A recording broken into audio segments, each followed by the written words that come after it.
फिर पलायन करेगा हिंदू? भारत में संविधान चल रहा है क्योंकि भारत में हिंदू बहुसंख्यक है। भारत में लोकतंत्र चल रहा है क्योंकि यहाँ हिंदू बहुसंख्यक है। भारत की सेना विद्रोह नहीं करती है क्योंकि सेना में हिंदू बहुसंख्यक है।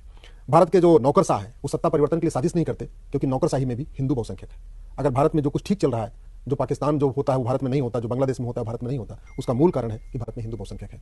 मैं आपको कुछ इंटरनेशनल पर्सपेक्टिव बताता हूँ। भारत के बॉर्डर पे 9 देश है।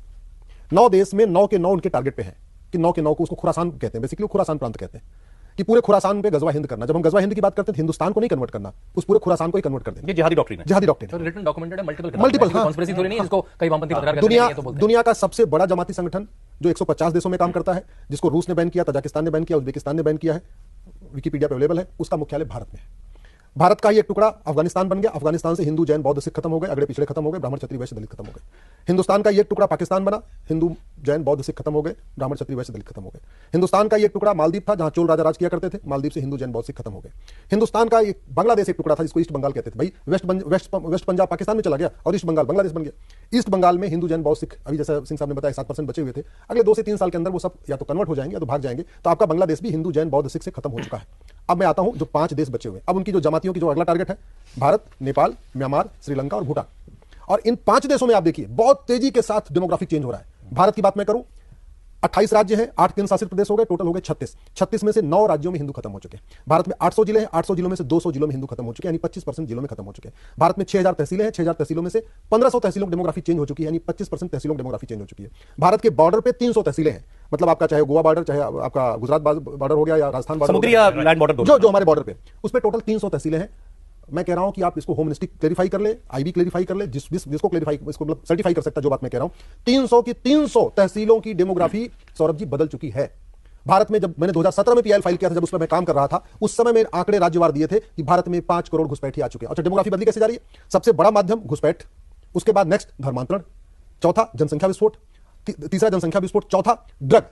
क्योंकि आप किसी देश को बर्बाद करना है तो उस देश के यंग जनरेशन को आप ड्रग में ढकेल दो। बहुत बड़े पैमाने पर प्लान्ड वे में भारत, नेपाल, भूटान, बांग्लादेश और म्यांमार में बहुत बड़े पैमाने पर ड्रग सप्लाई हो रही है। स्कूल में, कॉलेज में, यूनिवर्सिटी में ड्रग सप्लाई हो रही है। और 5वां जो टूल यूज किया जा रहा है अश्लीलता, इंस्टाग्राम के माध्यम से, रील के माध्यम से हमारी यंग जनरेशन को पूरा कामुक बना दिया जा रहा है। उससे कोई मतलब धर्म क्या होता है, डेमोग्राफी क्या होता है, भारत के लिए क्या खतरा है। जब एक हमारा यंग यूथ नशे में चला गया और अश्लीलता में डूब गया, उसके बाद उसको कोई फर्क नहीं पड़ता कि कितने हिंदू बचे, कितने जैन बचे हैं, हम काफी के क्षेत्र पे हम क्या डिस्कशन कर रहे हैं, वो मतलब उससे बाहर। इसके एक पॉइंट पर आते हुए, आपने बात शुरुआत की थी एक संस्था से, आपने तबलीगी जमात की शायद बात। जी जी। तो तबलीगी जमात अब जो जैसे बांग्लादेश में भी बात हो रही है, जमात इस्लामी काम कर रहा है। ये जमात इस्लामी पाकिस्तान में भी है शायद, हमारे यहाँ मुझे पता नहीं। जमात कश्मीर में हम लोग कहते हैं कश्मीर रेडिकलाइजेशन के लिए जमात इस्लामी, लेकिन यहाँ वाला जमात इस्लामी और जो है कश्मीर वाला दोनों अलग अलग है। देखिए लेकिन हाँ, एक आपने अच्छा याद दिलाया, सलमान खुर्शीद ने आज जो बयान दिया है, सलमान खुर्शीद कांग्रेस के नेता के रूप में जाने जाते हैं, पूर्व विदेश मंत्री के, विदेश मंत्री, सुप्रीम कोर्ट के बड़े वकील है, सुप्रीम कोर्ट के बड़े वकील है, तबलीगी जमात के वो संरक्षक है, लीगल एडवाइजर भी है, उनके बोर्ड पर भी है। तबलीगी जमात इस्लामी, हाँ बिल्कुल। जमात इस्लामी, सारी जमात इस्लामी एक ही हुई ना,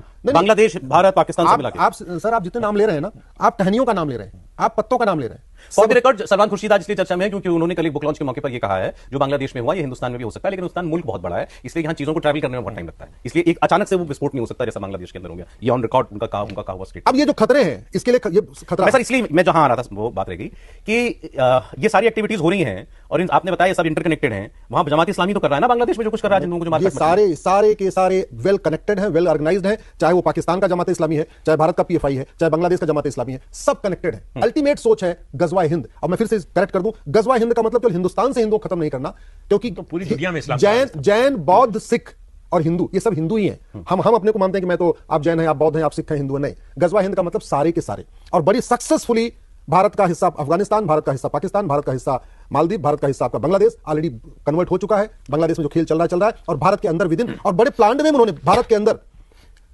सांसदों विधायकों को भी अपने पेरोल पर रख लिया। पत्रकारों को बुरा मत मानिएगा, भारत के बहुत सारे पत्रकार भी जमातियों के पेरोल पे हैं, उनको फंडिंग आती है। भारत के बहुत सारे नेता, विधायक, सांसदों को भी बाकायदा वो देखिए, उनका ट्वीट देखिए, उनका फेसबुक पोस्ट देखिए, उनका आप तरीका देखिए, वो